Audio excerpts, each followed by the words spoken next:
Saya terpapar oleh Ma'alim fil Thoriq, bukunya Said Qutb ketika saya kuliah, yang mengharuskan saya menjadi toli'ah, kesatuan elit kecil, supaya bisa memantik revolusi dan menguasai negara ini, lalu bisa kemudian mengislamkan seluruh orang Indonesia ini supaya Islamnya sama dengan saya.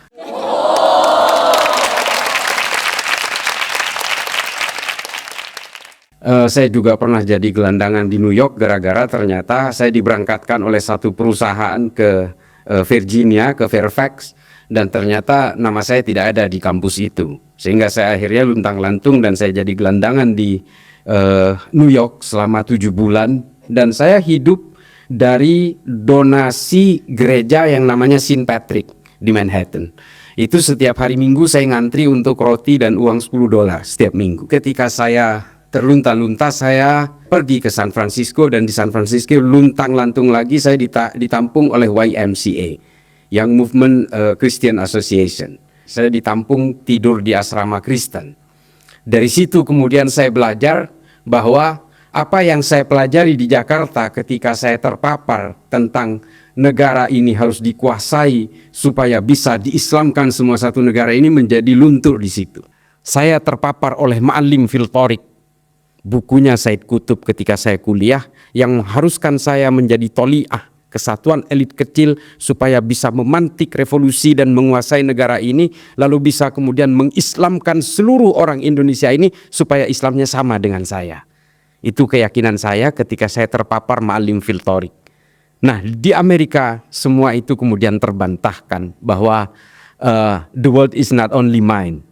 Jadi dunia ini sebenarnya punya siapa saja.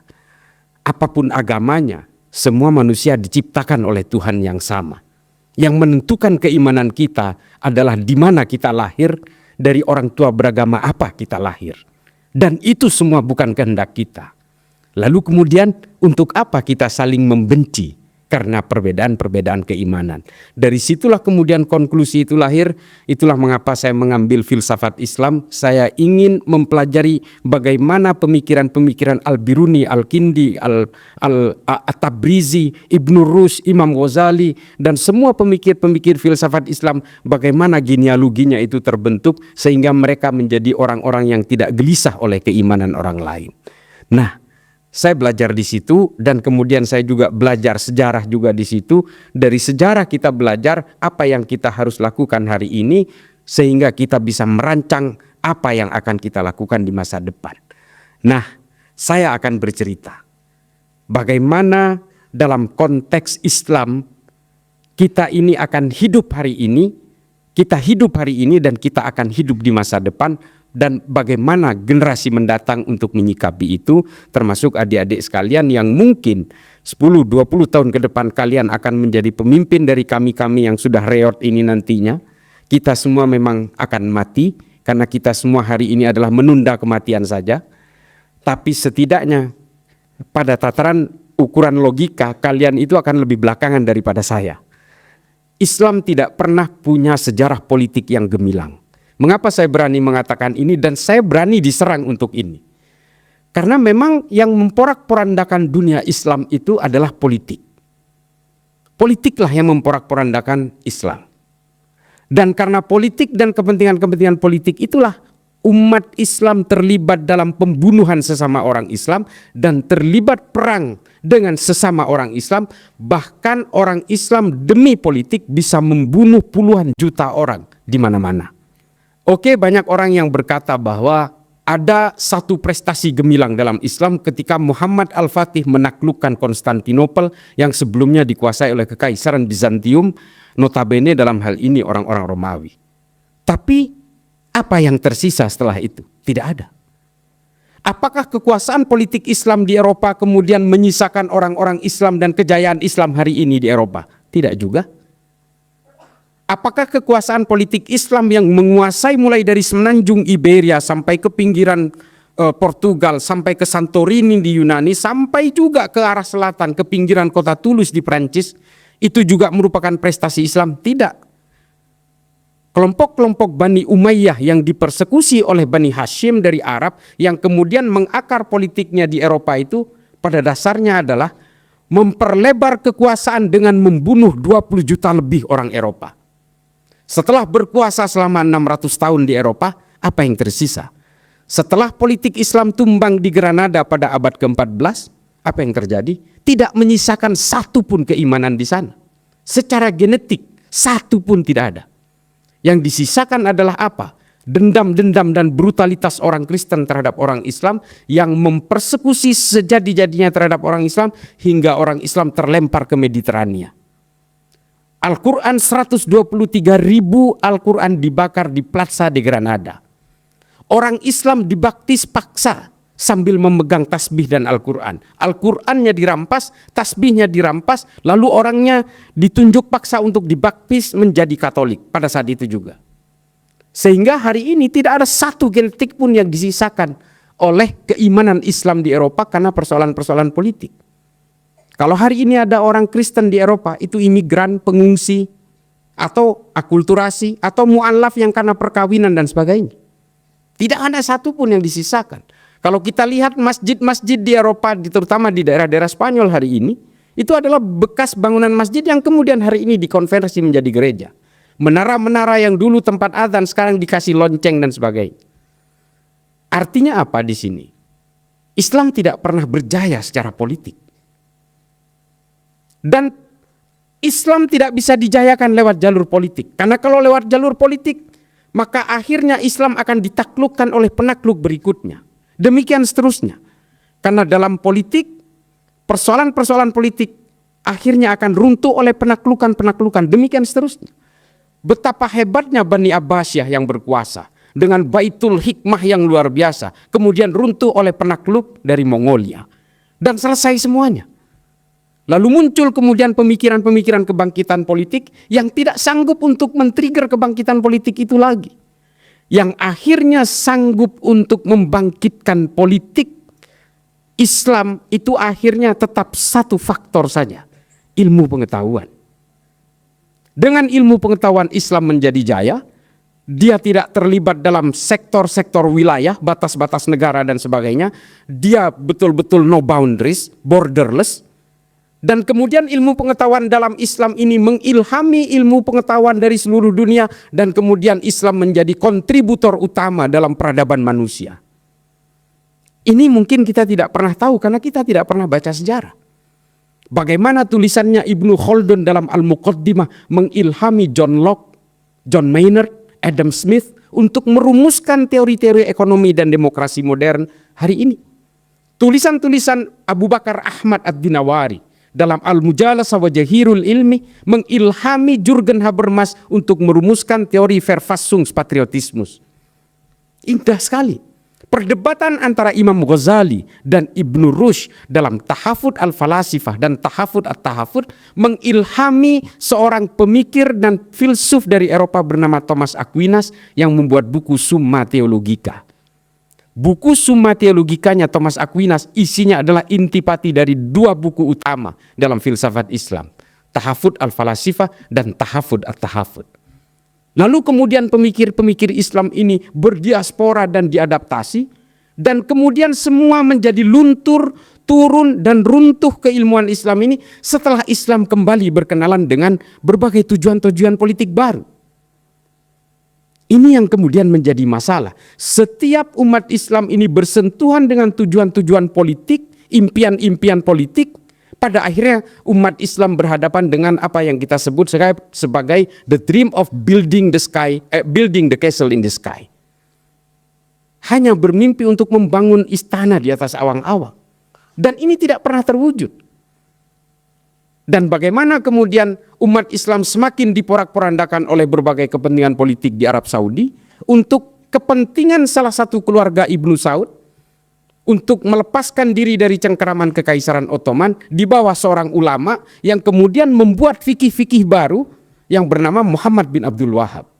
Bagaimana pemikiran Ibnu Taimiyah pada abad pertengahan lewat Majmu' al-Fatawa, al-Wala' wal-Bara' yang dibuat untuk kebangkitan politik Islam pada masanya dimodifikasi oleh seorang ulama Saudi bernama Muhammad Said al-Qahtani. Namanya al-Wala' wal-Bara' fil Islam. Ini yang kemudian membuat porak-poranda impian-impian politik umat Islam di seluruh dunia hingga hari ini. Kemudian ditambah parah oleh pemikiran-pemikiran Hasan al-Banna, Said Qutb fi Dhilalil Quran, Ma'alim fil Tariq, Muhammad Qutb, Jahiliyatul Qarnin Isrin, Abu Bakar Naji, Idarat at-Tawahhush. Kemudian semuanya menjadi luluh lantak dan hanya melahirkan berbagai firqah-firqah yang berbasis kekerasan, ekstrim, teror, intoleran dan sebagainya. Ini gara-gara semuanya adalah ketika Islam diseret paksa ke dalam kepentingan-kepentingan politik. Beberapa pemikiran-pemikiran anti Tuhan sekalipun itu dikeluarkan oleh juga orang-orang Islam di Arab. Pemikiran-pemikiran ateis juga dikeluarkan oleh pemikir-pemikir Islam karena memang ketika itu kebebasan yang luar biasa diberikan oleh Islam untuk berkembangnya ilmu pengetahuan. Pemikiran-pemikiran ateis ini dari Islam yang anti Tuhan dan tidak percaya kepada kerasulan ini kemudian dipakai oleh pemikir-pemikir ateis di Eropa, terutama oleh Darwin, oleh Feuerbach, oleh Ernest Bloch dan sebagainya, oleh Marx. Ini dipakai. Jadi pemikir-pemikir ateis pertama di dunia ini justru berawal dari pemikir-pemikir Islam juga. Mungkin adik-adik belum tahu bahwa pemikir ateis pertama di dalam dunia Islam itu namanya Abul A'la al-Ma'arri, Ibnu Muqaffa. Ada juga yang namanya Abu Bakar Razi. Ini adalah pemikir-pemikir ateisme pertama. Jadi kalau kita baca tulisan-tulisan dari seperti Nietzsche misalnya, Zarathustra misalnya, itu sama persis dengan tulisan-tulisan Abu La'la al-Ma'arri dalam Adz-Dzulumiyah namanya. Sama persis. Jadi bahkan yang tidak percaya Tuhan pun akhirnya juga terilhami. Meskipun dua orang pemikir ini akhirnya dipenggal. Dan yang satu meninggal karena sakit. Abu La'la al-Ma'arri karena buta, jadi mungkin eksekutornya tidak tega. Tapi Ibnu Muqaffa dan juga Abu Bakar Razi akhirnya dipenggal karena dianggap murtad. Yang ingin saya ceritakan di sini adalah bagaimana kemudian berbeloknya orientasi dan trajektori perjuangan kejayaan Islam ini kemudian berubah hingga hari ini. Berbagai hukum-hukum fikih yang sifatnya mutaghayyirat, yang tidak statis, yang tidak bisa diganggu gugat lagi, ini kemudian menjadi rawan sebagai alat pemecah belah dari keumatan-keumatan kita, uhuah-uhuah kita. Pemikiran-pemikiran Wahabisme misalnya, yang dulu dirumuskan oleh ulama-ulama Wahabi di Arab Saudi untuk kepentingan politik Arab Saudi dan untuk mengglorifikasi kekuatan-kekuatan Ibnu Saud di Arab Saudi, kemudian dibawa hari ini ke seluruh penjuru dunia dan mengilhami berbagai resistensi dan perjuangan orang untuk memantik revolusi di berbagai negara. Adik-adik sekalian, saya sudah pernah ke Afrika 3 kali. Saya sudah ke berbagai negara konflik. Di Somalia, di Mozambik, sampai ke Sudan.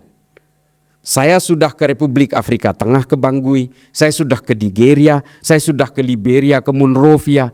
Saya sampai ke daerah sana. Dan semua sama persoalannya. Yaitu persoalan-persoalan hakimiyah dan takfiriyah. Penghakiman terhadap orang lain yang berbeda, yang kemudian mengkafirkan orang yang berbeda itu. Semua berawal dari konsep ini. Konsep ini kemudian tergulirkan secara deras dengan menggunakan konsep al-wala' wal-bara' dari Muhammad Said Al-Qahtani yang saya ceritakan tadi. Membangun monoloyalitas kepada orang yang dianggap sama dan membangun permusuhan kepada orang yang dianggap berbeda dalam hal apapun. Di Indonesia hari ini sudah terasa karena persoalan-persoalan politik orang saling mengkafirkan satu sama lain. Kalau tidak memilih pilihan saya, kalian termasuk orang yang tidak memperjuangkan agama saya. Nah, ini ketika agama sudah diseret paksa ke jalur politik, ini bisa memantik permusuhan, perpecahan hingga jalur-jalur kekerasan. ISIS, Al-Qaeda, Boko Haram, Al-Shabaab, Hasan Turabi, Jabatun Nusra, Liwa'ut Tauhid, Laskar At-Taibah, Jamaah Islamiyah, Jamaah Ansarud Daulah, Jamaah Ansarud Syariah, JAK, JAT, JAS, MIT, MIB, NII, Khilafatul Muslimin. Ini semua adalah betul-betul harokah-harokah yang punya impian-impian politik yang pada akhirnya mengkafirkan kita semua, karena kita semua ini adalah berkhidmat kepada undang-undang buatan manusia dalam kacamata mereka. Tapi kita hari ini sudah biasa. Karena saya mengharamkan ziarah kubur misalnya, lalu saya mengkafirkan orang yang ziarah kubur. Ini biasa. Karena saya maulidan, lalu orang lain yang mengharamkan maulidan akan mengkafirkan saya. Ini jamak terjadi. Dan ini kita seolah-olah ingin dibawa paksa ke abad pertengahan di situasi yang berbeda seperti ini dengan menggunakan rujukan-rujukan fikih yang sudah berkembang di abad pertengahan, dan hari ini kita dipaksa untuk menggunakan itu dan kita mundur ke belakang. Orang-orang tidak pernah punya anggapan hari ini dan semuanya merasa paling otentik dan paling orisinil ajaran agamanya. Padahal ini konsep yang salah. Kalau kita menganggap bahwa ajaran agama kita yang paling orisinil dan paling otentik, ya jangan hidup hari ini. Jangan hidup hari ini. Hari ini 100% kehidupan kita kalau dilihat dari segi otentisitas sudah jauh dari zaman Nabi. 1000% bahkan. Ada dua hal dalam agama. Ada thawabit, ada mutaghayyirat. Yang mutaghayyirat ini tidak baku, bisa dirubah. Tafsirnya bisa dirubah. Riba positif haram. Al-Quran ini. Allahu ahallal bai'a wa harramar riba. Jelas. Jelas. Tapi apakah bank itu masuk riba? Ini kan tafsir mutaghayyirat. Bisa diperdebatkan. Pertanyaannya, kalau kita ngotot mengharamkan bank konvensional, kita semua hari ini menjadi orang munafik. Gedung ini tidak mungkin tidak melibatkan bank konvensional. Naik pesawat tidak mungkin. Naik haji tidak mungkin nggak naik pesawat. Dan pesawat itu semua menggunakan uang berbunga dicicilnya. Nyewa pun pakai uang berbunga, pakai bank. Makanya saya heran kadang-kadang ada satu ajaran yang mengharamkan orang kerja di bank, dia memilih berhenti, tapi kemudian jadi supir Grab. Ada Oppo, oke, berbunga. Akhirnya dia jualan habatus sauda. Dia pikir impor ekspornya habatus sauda dari Yaman itu tidak menggunakan bank. Ini anomali peradaban manusia yang kemudian menjebak kita karena kita betul-betul terhantui oleh otentisitas. Jangan salah, ada mutaghayyirat yang bisa dirubah. Kalau kita stagnan di abad pertengahan, sampai nggak kita ke hari kiamat menjadi rahmat? Nggak bisa. Apalagi Islam diglorifikasi sebagai bejana untuk kebencian, caci maki, kekerasan. Nggak sampai hari kiamat kita sudah tidak menjadi rahmat. Dan tidak akan laku. Islam tidak mempunyai daya tariknya. Orang masuk Islam karena ingin menikahi perempuan Islam yang cantik, bukan karena ketertarikan spiritual. Nah, adik-adikku sekalian, apa yang saya sampaikan ini adalah bahwa marilah jayakan agama kita ini lewat ilmu pengetahuan. Kalau lewat jalur politik, apalagi dengan mimpi-mimpi khilafah yang didengung-dengungkan oleh Hizbut Tahrir, oleh Ikhwanul Muslimin dan sebagainya, ini pada akhirnya akan membawa dekadensi terhadap dunia Islam sendiri. Karena impian-impian daulah khilafah Islamiyah inilah kemudian yang menciptakan firqoh-firqoh berbasis kekerasan karena mereka ingin mewujudkan satu gerakan revolusi. Seperti yang ditulis oleh Said Qutb dalam Ma'lim fil Thoriq. Perlu saya kasih gambarannya. Kalau ada yang belum tahu tentang Ma'lim fil Thoriq. Kenapa saya kemudian sadar bahwa saya ini betul-betul dibohongi oleh Ma'lim fil Thoriqnya Said Qutb. Setelah saya baca bukunya Lenin, namanya L'état et la Révolution. State of Revolution. Ternyata Said Qutb membuat Ma'lim fil Thoriq itu sama persis dengan State of Revolution-nya Lenin. Cuma yang ini versi Islam, ini versi komunis. Itu aja. Kalau di dalam Lenin itu istilahnya revolusi, kalau Said Qutb mengistilahkan dengan jihad. Kalau Lenin mengistilahkan sebagai vanguardism, avant-garde, kesatuan kecil, sebagai motor pemantik revolusi, kalau di dalam Ma'lim fil Thoriq disebut dengan toli'ah. Protokol-protokolnya sama, tahapan-tahapan marhalahnya sama. Semuanya sama, revolusi mental dan revolusi akhlak sama. Dan penguasaan-penguasaan negara sama, tekniknya sama. Lalu saya kemudian berpikir, Said Qutb ini adalah politisi, bukan seorang ahli agama. Lalu saya pelajari juga fi Dhilalil Quran, bagaimana dia melencengkan terjemahan Al-Quran tentang Al-Maidah ayat 44, Al-Baqarah 29, Al-Baqarah 341 dan sebagainya. Saya kemudian berpikir, ini politisi ternyata. Dari situlah kemudian trajektori Islam berubah arah dan hari ini kita betul-betul menjadi pion-pion mainan-mainan politik global. operasi intelijen semua terjun ke Indonesia setelah mereka melewati Timur Tengah, Asia Selatan dan sebagainya. Ini saya tidak tabu untuk mengatakan ini. Karena Indonesia ini menjadi melting pot dari berbagai operasi intelijen dari seluruh dunia. Karena mereka tahu bahwa Indonesia ini punya natural resource yang luar biasa, sehingga Indonesia ini akan menjadi pertarungan berbagai proksi kepentingan global untuk di masa depan. Nah, adik-adik sekalian, kalian ini tidak gampang menjadi generasi muda. Karena bagi kelompok-kelompok pengusung ideologi transnasional ini, kalian adalah investasi masa depan. Semua ideologi ingin menjaga supaya ideologinya tetap hidup. Dan tumpuannya ada di kalian. Kalian adalah targetnya, kalian adalah sasarannya. Dan kalian kampus-kampus seperti UNM, naudzubillah min dzalik, ini adalah jadi target-target sasaran mereka. Kalau di kampus-kampus hari ini banyak sekali gema pembebasan dan sebagainya, yang menyuarakan bahwa solusi dari semua persoalan politik, ekonomi dan sebagainya, budaya adalah khilafah. Kalau soal khilafah nggak usah kita bahas. Adik-adik tinggal baca aja cuitan saya di Twitter. Islah_Bahrawi. Di Instagram juga Islah_Bahrawi, baca aja soal khilafah. Debatnya 6 hari 6 malam saya jabanin. Saya ingin membuktikan bahwa khilafah itu bukan buatan Tuhan. Itu buatan bangsa Romawi. Namanya Respublika Romana, yang kemudian di Islam dikenal dengan sistem syuro. Sistem al-mamlakah itu buatan bangsa Romawi juga, yang sudah dikenal sebelumnya dengan nama monarki absolutu. Dan kemudian ahlul halli wal aqdi yang dipakai oleh Bani Abbasiyah itu sudah dibuat oleh bangsa Romawi juga. Namanya Concilium Plebis. Lalu kemudian oleh Hizbut Tahrir hari ini dikatakan ini buatan Tuhan, ini wajib. Persoalan yang paling mendasar yang dilakukan Hizbut Tahrir adalah ruang-ruang politik dianggap sebagai akidah. Padahal ini fikih. Dan yang menganggap politik itu adalah akidah hanya kelompok Khawarij. Itulah mengapa mereka berani mengkafirkan Sayyidina Utsman dan kemudian dibunuh, berani mengkafirkan Sayyidina Ali kemudian dibunuh, berani mengkafirkan Sayyidina Hasan, Sayyidina Husain, dan berbagai perang yang diciptakan oleh mereka. Ketika politik dianggap sebagai akidah, maka yang terjadi adalah kekerasan, peperangan, saling membunuh satu sama lain tanpa peduli batas-batas keimanan sekalipun. Kelompok-kelompok teror yang ada di dunia hari ini, termasuk kelompok-kelompok teror yang ada di Indonesia hari ini, tahu kita ini Islam semua. Tapi kan Islam kita berbeda dengan mereka.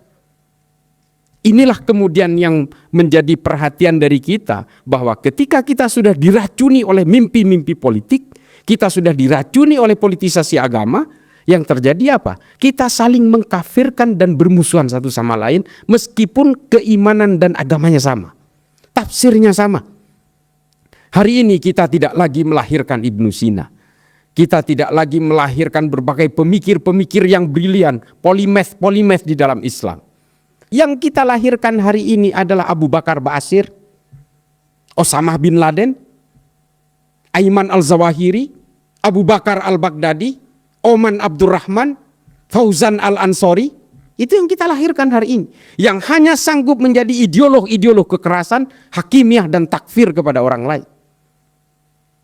Kita tidak lagi melahirkan berbagai pemikir-pemikir yang lebih memikirkan tentang bagaimana peradaban manusia tidak keluar dari maqasidus syariah. Tidak lagi. Yang kita pikirkan hari ini adalah bagaimana cara menguasai Indonesia, lalu seluruh orang Indonesia bisa kita kendalikan menjadi homogen semua. Ini adalah efek dari politisasi agama. Kita lalai dengan ilmu pengetahuan, sehingga apa? Kita masih sibuk dengan debat-debat soal fikih recehan. Elon Musk sudah mikirin soal Mars. Hari ini kita betul-betul sudah terframing ke arah impian-impian politik, karena kita betul-betul menjadi mainan-mainan dari political toys, gerakan-gerakan the shifting of power global game. Kita betul-betul jadi mainan. Kalau kita perhatikan bagaimana Al-Qaeda lahir, bagaimana ISIS lahir, bagaimana gerakan-gerakan Commonwealth di berbagai negara di dunia, bagaimana kemudian KKB bisa mendapatkan tempat diakomodasi, Beni Wenda ada di Inggris, bagaimana kemudian Hizbut Tahrir ada di London, markas besarnya, Ahmadiyah ada di London. Ini kan seharusnya menjadi pertanyaan bagi kita, siapa yang bermain di belakang ini? Tapi kita tidak pernah sadar. Dan mengapa kita mudah sekali dibuat mainan oleh berbagai kepentingan global? Karena kita terlalu bodoh. Karena kita masih bisa dibuai dan bisa dihipnotis dengan mimpi-mimpi politik tadi. Tidak mungkin agama ini diciptakan oleh Allah untuk supaya kita saling membenci satu sama lain. Sangat tidak mungkin. Setiap agama diturunkan Tuhan pasti supaya menertibkan manusia dan supaya manusia bisa menjunjung tinggi kedamaian. Betapa pedulinya Allah terhadap kedamaian di antara semua manusia sehingga diturunkan nabi baru, agama baru, kitab suci baru. Demikian genealoginya secara terus-menerus ketika manusia lalai dalam kemanusiaan dan kedamaian, lalu kemudian Tuhan menurunkan agama baru, nabi baru dan kitab suci baru. Demikian seterusnya. Kalau kemudian kita merasa berislam hari ini, tapi kemudian kita masih gelisah oleh keimanan orang lain, kita masih membenci orang lain karena berbeda, berarti kita sudah melenceng dari fitrah kelahiran agama itu sendiri. Dan inilah tafsir yang menyimpang itu. Saya kira begitu. Mudah-mudahan ini bisa menjadi manfaat bagi saya pribadi yang fakir ilmu ini. Akhiran, ihdinas siratal mustaqim wallahul muwafiq ila aqwamit thoriq. Assalamualaikum warahmatullahi taala wabarakatuh.